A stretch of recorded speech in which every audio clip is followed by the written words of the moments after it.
Engineer बनाया, आपने अपने बेटे को डॉक्टर बना लिया, आपने अपने बेटे को MBA करा लिया, CA करा लिया, सब कुछ करा लिया।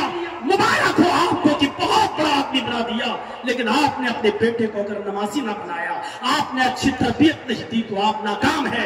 ऐसी औलाद जो आपकी कब्र पे खड़े होकर ये न कह सके कि अल्लाहुम्मा ग़फ़िर लहू वरहमहू वआफ़िही वअफ़ू अन्हू वअकरिम नुज़ुलहू ववस्सिअ मुदख़लहू वग़सिलहू बिलमाई वस्सल्जि वलबरद।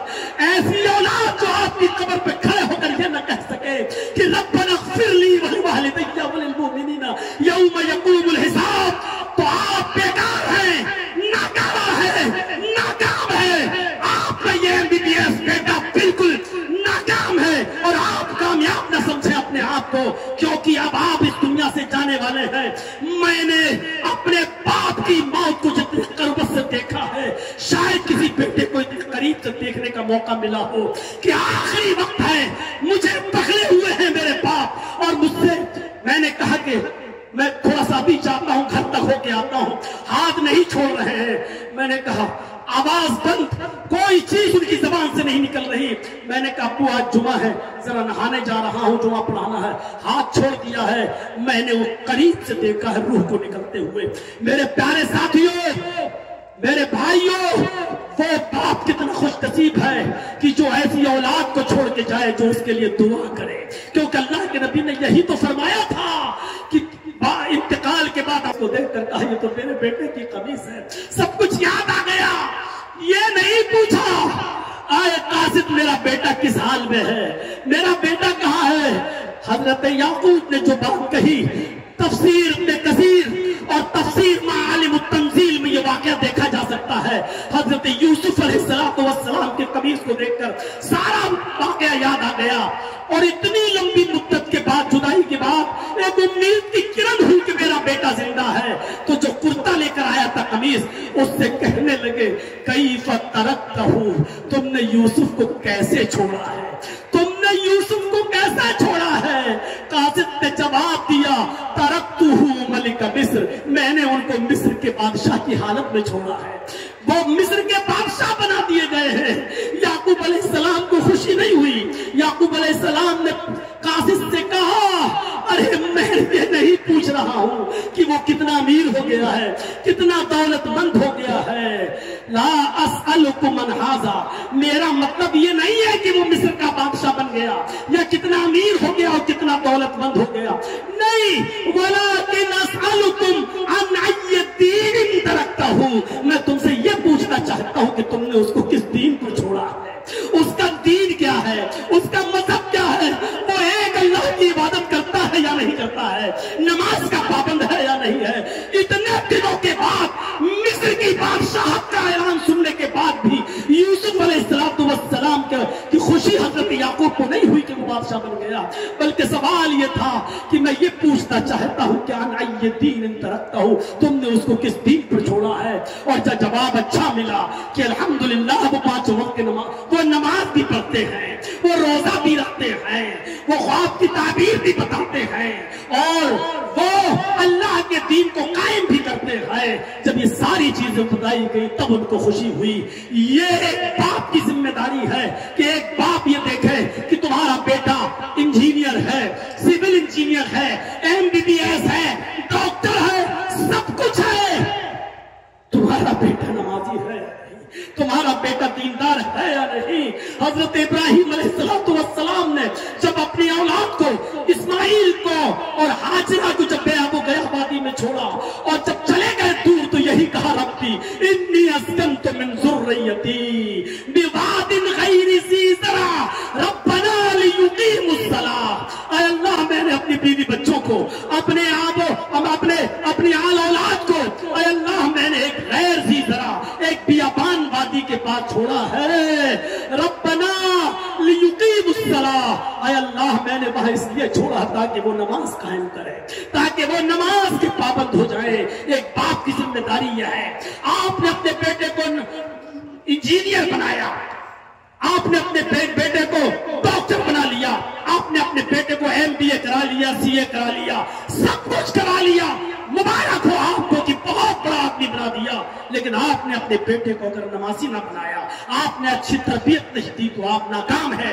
ऐसी औलाद जो आपकी कब्र पे खड़े होकर ये न कह सके कि अल्लाहुम्मा ग़फ़िर लहू वरहमहू वआफ़िही वअफ़ु अन्हु वअकरिम नुज़ुलहू ववस्सिअ मुदख़लहू वग़सिलहू बिलमाई वस्सल्जि वलबरद।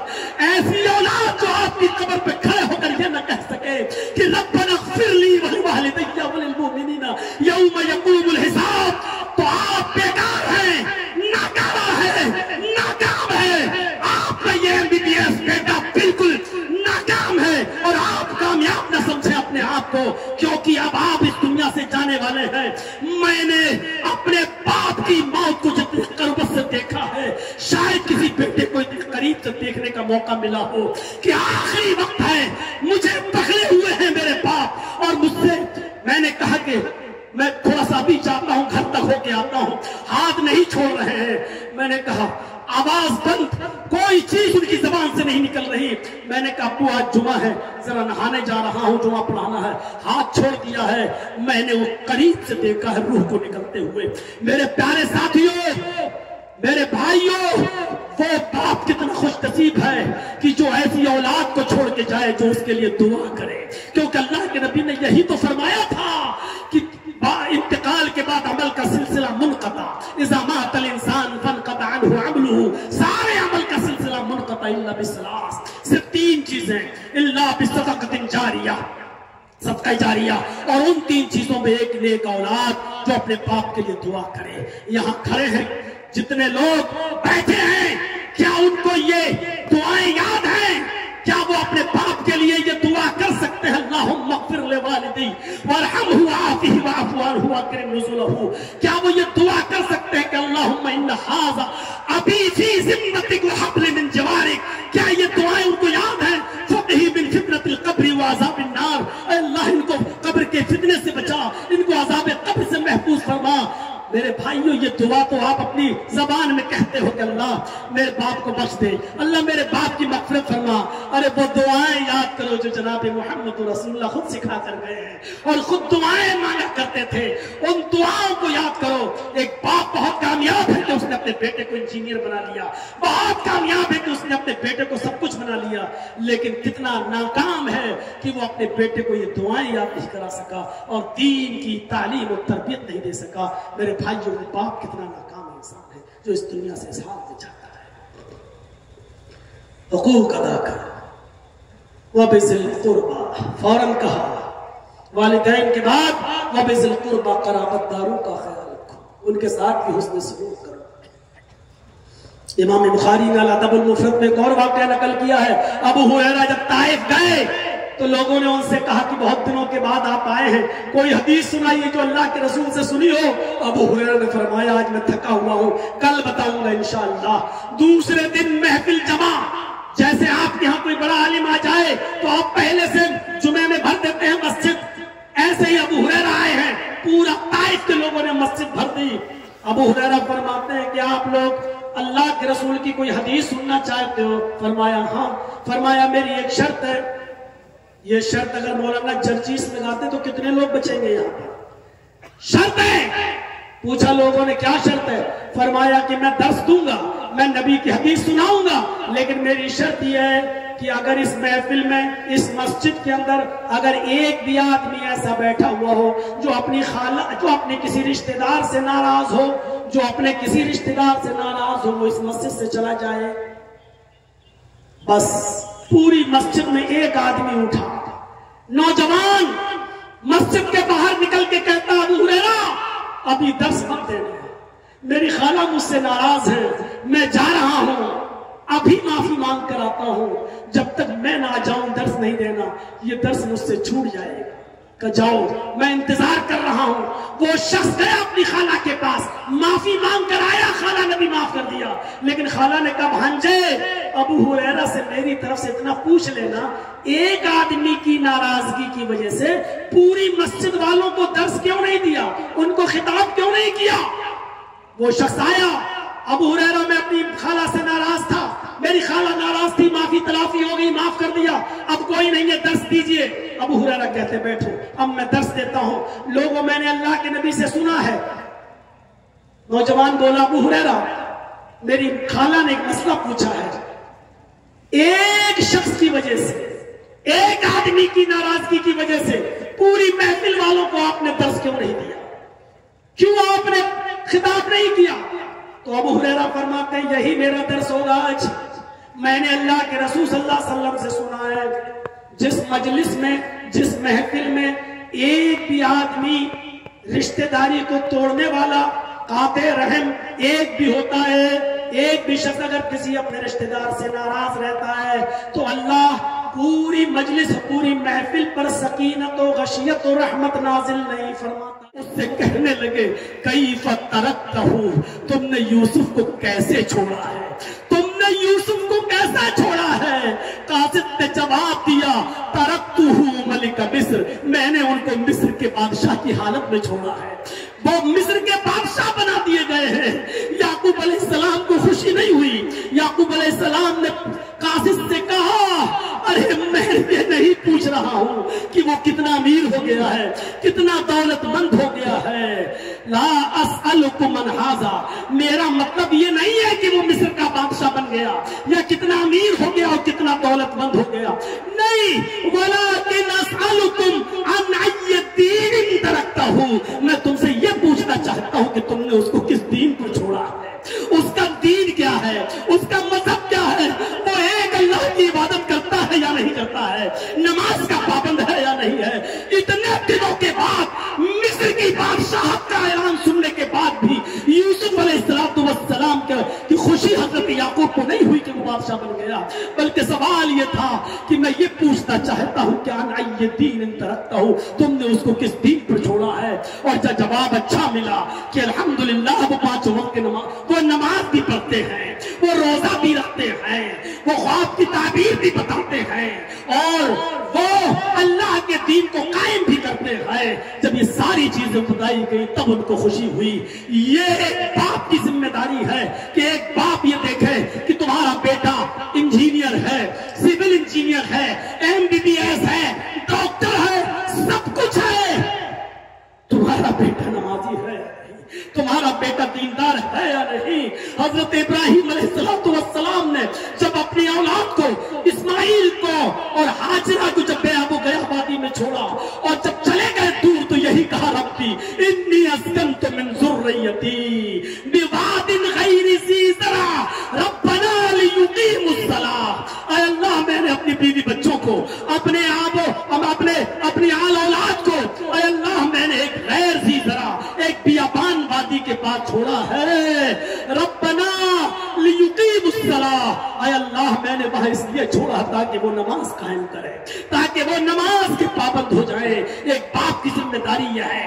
आपने अपने बेटे को इंजीनियर बनाया, आपने अपने बेटे को डॉक्टर बना लिया, आपने अपने बेटे को MBA करा लिया, CA करा लिया, सब कुछ करा लिया, मुबारक हो आपको कि बहुत बड़ा आदमी बना दिया, लेकिन आपने अपने बेटे को अगर नमाजी ना बनाया, आपने अच्छी तरबियत नहीं दी तो आप नाकाम है। ऐसी औलाद जो आपकी कब्र पे खड़े होकर ये न कह सके कि अल्लाहुम्मा ग़फ़िर लहू वरहमहू वआफ़िही वअफ़ू अन्हू वअकरिम नुज़ुलहू ववस्सिअ मुदख़लहू वग़सिलहू बिलमाई वस्सल्ज वलबरद। ऐसी औलाद जो आपकी कब्र पे खड़े होकर ये न कह सके कि रब्बना ग़फ़िर ली वलिवालिदैया वलिलमुमिनीना यौम यक़ूमुल हिसाब, तो आप बेकार हैं, नाकारा है, नाकाम है। आपका ये MBBS बेटा बिल्कुल नाकाम है और आप कामयाब न समझे अपने आप को, क्योंकि अब आप इस दुनिया से जाने वाले हैं। मैंने अपने बाप की मौत को जितने करबत से देखा है, शायद किसी बेटे को इतने करीब से देखने का मौका मिला हो कि आखिरी वक्त है, मुझे पकड़े हुए हैं मेरे बाप और मुझसे, मैंने कहा कि मैं थोड़ा सा भी जाता हूं, घर तक होके आता हूं, हाथ नहीं छोड़ रहे हैं। मैंने कहा आवाज बंद, कोई चीज उनकी जबान से नहीं निकल रही। मैंने कहा अब्बू आज जुमा है, जरा नहाने जा रहा हूं, जुमा पढ़ाना है, हाथ छोड़ दिया है। मैंने वो करीब से देखा है रूह को निकलते हुए।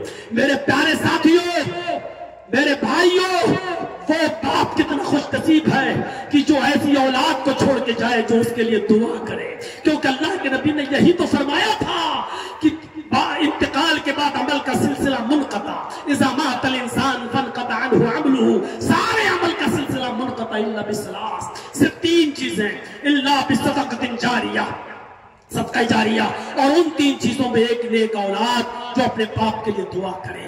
यहाँ खड़े हैं जितने लोग बैठे हैं, क्या उनको ये दुआएं याद हैं? क्या वो अपने बाप के लिए ये दुआ कर सकते हैं? अल्लाहुम्मा अग़फ़िर लिवालिदी वरहमहु वआफ़िही वअफ़ु अन्हु वअकरिम नुज़ुलहु। क्या वो ये दुआ कर सकते हैं कि अल्लाहुम्मा इन्ना हाज़ा अबी फ़ी ज़िम्मतिक व हब्ल मिन जवारिक? क्या ये दुआएं उनको याद हैं? फ़क़ही मिन फ़ितनतिल क़ब्रि व अज़ाबिन नार, अल्लाह इनको कब्र के फितने से बचा, इनको अज़ाब कब्र से महफूज फरमा। मेरे भाइयों, ये दुआ तो आप अपनी जबान में कहते हो कि अल्लाह मेरे बाप को बख्श दे, अल्लाह मेरे बाप की मग़फ़िरत फरमा। अरे वो दुआएं याद करो जो जनाब मोहम्मद रसूलुल्लाह खुद सिखा कर गए हैं और खुद दुआएं मांगा करते थे। उन दुआओं को याद करो। एक बाप बहुत कामयाब है कि उसने अपने बेटे को इंजीनियर बना लिया, बहुत कामयाब है कि उसने अपने बेटे को सब कुछ बना लिया, लेकिन कितना नाकाम है कि वो अपने बेटे को ये दुआएं याद नहीं करा सका और दीन की तालीम और तरबियत नहीं दे सका। मेरे भाइयों, बाप कितना नाकाम इंसान है जो इस दुनिया से इस हाल में जाता है। हुकूक अदा कर, वबिज़िल कुर्बा, फौरन कहा वालिदैन के बाद वबिज़िल कुर्बा, क़राबतदारों का ख्याल रखो, उनके साथ भी हुस्न सलूक करो। इमाम बुखारी ने अल-अदबुल मुफ़रद में एक और वाक़या नकल किया है। अबू हुरैरा जब ताइफ गए तो लोगों ने उनसे कहा कि बहुत दिनों के बाद आप आए हैं, कोई हदीस सुनाइए जो अल्लाह के रसूल से सुनी हो। अबू हुरैरा ने फरमाया, आज मैं थका हुआ हूं, कल बताऊंगा इंशाअल्लाह। दूसरे दिन महफिल जमा, जैसे आपके यहाँ कोई बड़ा आलिम आ जाए तो आप पहले से जुमे में भर देते हैं मस्जिद, ऐसे ही अबू हुरैरा आए हैं, पूरा ताइफ के लोगों ने मस्जिद भर दी। अबू हुरैरा फरमाते हैं कि आप लोग अल्लाह के रसूल की कोई हदीस सुनना चाहते हो? फरमाया हाँ। फरमाया मेरी एक शर्त है, ये शर्त अगर मौलाना जर्जीस लगाते तो कितने लोग बचेंगे यहाँ पर? शर्त है। पूछा लोगों ने क्या शर्त है? फरमाया कि मैं दर्स दूंगा, मैं नबी की हदीस सुनाऊंगा, लेकिन मेरी शर्त यह है कि अगर इस महफिल में, इस मस्जिद के अंदर अगर एक भी आदमी ऐसा बैठा हुआ हो जो अपनी खाला, जो अपने किसी रिश्तेदार से नाराज हो, जो अपने किसी रिश्तेदार से नाराज हो, वो इस मस्जिद से चला जाए। बस पूरी मस्जिद में एक आदमी उठा, नौजवान मस्जिद के बाहर निकल के कहता, अबू हुरैरा अभी दर्स मत देना, मेरी खाला मुझसे नाराज है, मैं जा रहा हूं, अभी माफी मांग कर आता हूं, जब तक मैं ना जाऊं दर्स नहीं देना, ये दर्स मुझसे छूट जाएगा। कि जाओ, मैं इंतजार कर रहा हूं। वो शख्स गया अपनी खाला के पास, माफी मांग कर आया, खाला ने भी माफ कर दिया, लेकिन खाला ने कहा, भांजे अबू हुरैरा से मेरी तरफ से इतना पूछ लेना, एक आदमी की नाराजगी की वजह से पूरी मस्जिद वालों को दर्स क्यों नहीं दिया, उनको खिताब क्यों नहीं किया? वो शख्स आया, अबू हुरैरा मैं अपनी खाला से नाराज था, मेरी खाला नाराज थी, माफी तलाफी हो गई, माफ कर दिया, अब कोई नहीं है, दर्स दीजिए। अबू हुरैरा कहते बैठो, अब मैं दर्स देता हूं। लोगों, मैंने अल्लाह के नबी से सुना है।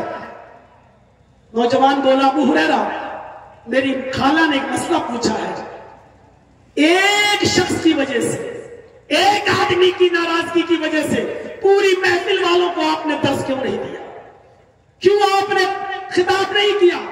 तो अबू हुरैरा फरमाते हैं, यही मेरा दर्स होगा आज।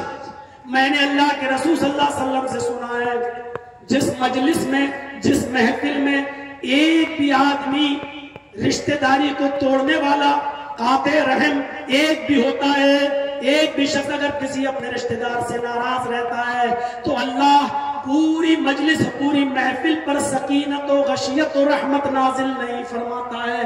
अल्लाह अपनी गशियत, रहमत और सकीनत पूरी मजलिस से उठा लेता है। मैंने सोचा कि अगर कोई ऐसा आदमी यहाँ रहा तो अल्लाह की रहमत नाजिल ही नहीं होगी, तो दर्स देने का फायदा क्या है? इसलिए मैंने कहा कि कोई भी शख्स नाराज हो तो चला जाए। मेरे भाइयों, मौलाना जर्जीस अगर कह दें कि जो भी आदमी अपने रिश्तेदार से नाराज हो वो यहां से उड़ के चला जाए, तो मैं नहीं समझता हूं, ईमानदारी के साथ अगर लोग उड़ के जाने लगे तो एक आदमी भी यहां मौजूद रहे, शायद मौलाना जर्जीस भी हम्माम में नंगे नजर आएंगे, क्योंकि ऐसा हो ही नहीं सकता कि सब मुझसे भी खुश हो, कोई ना कोई तो मुझसे भी नाराज होगा मेरे रिश्तेदार। गौर करिए आप, बातें बहुत लंबी हो जाएंगी। अभी तो यतामा है, फिर मसाकीन है, फिर वल जारि ज़िल कुर्बा है, फिर वल जारिल जुनुब है, वो साहिबी बिल जंब है, फिर वब्नी सबील है, फिर वमा मलकत ईमानुकुम है। मैंने शुरू ही में कहा था कि शायद आज मैं पूरा खिताब इस आयत पर न दे सकूं और पूरी बातें पेश न कर सकूं। 2 घंटे का 1.5 घंटे का ये खिताब मेरे भाइयों काफी है। अगर कल बहराइश में प्रोग्राम ना होता तो मैं थोड़ा टाइम और लेता आपका। अभी निकलते निकलते भी आधा घंटा लग ही जाएगा, क्योंकि कमेटी वाले भी अपना हक अदा करेंगे, ले जाएंगे, बिठाएंगे, फिर बेचारे हमें वहां तक छोड़ेंगे। तो हम इन्हीं बातों पर इक्तिफा करते हैं। पूरे खिताब का लब्बे-लुबाब सिर्फ यह है कि अल्लाह के हक की अदायगी के साथ साथ हुकूकुल इबाद बहुत जरूरी है, और अल्लाह अपने हक में हुई कमी को माफ कर सकता है, लेकिन बंदों के हुकूक में कमी हुई तो अल्लाह माफ नहीं करेगा। मेरे प्यारे साथियों, हक अदा कीजिए, जमीन और जायदाद का बंटवारा सही तौर पर कीजिए, किसी पर जुल्म मत कीजिए।